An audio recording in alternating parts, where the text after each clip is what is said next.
Hello, ಎಲ್ರಿಗೂ ನಮಸ್ಕಾರ. ನಾನು ಕಾವ್ಯ ಗಂಗಾವತಿಯಿಂದ. So yes, I am so late with this trend, but let's try. ಗಮಪ ಗರಿಸ ಗಮಪ ಗರಿಸ ಸಾ ನೇ ನೇ ನೇ ನೇ ನೇ ದನಿದ ದನಿದ ಪದಪ ಗಮಪ ಗರಿಸ ಗಮಪ ಗರಿಸ. Never give up. ಗಮಪ ಗರಿಸ ಗಮಪ ಗರಿಸ ಸಾ ನೇ ನೇ ನೇ ನೇ ನೇ ದನಿದ ದನಿದ ಪದಪ ಗಮಪ ಗರಿಸ ಗಮಪ ಗರಿಸ ಸಾ ನೇ ನೇ ನೇ ನೇ ನೇ ದನಿದ ದನಿದ ಪ ಪ ಪದ ಪಸ ಪದ ಪಸ ಪದ ಪ ಮರೆ ಮಗ ಸಾರೆ ರೇ ಗ ಗ ಮ ಮ ಪ ಪದ ಪ ಮ ಗರಿ ಸಾರೆ ರೇ ಗ ಗ ಮ ಮ ಪ ಪದ ಪ ಮ ಗರಿ ಸಾರೆ ರೇ ಗ ಗ ಮ ಮ ಪ ಸಾರೆ ರೇ ಗ ಗ ಮ ಮ ಪ ಸಾರೆ ರೇ ಗ ಗ ಮ ಮ ಪ.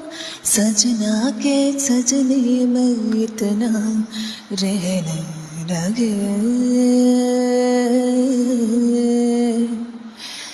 दीवाना दीवाना दुनिया कहने लगे. Forgive for the mistakes. See you in the next video. Bye bye.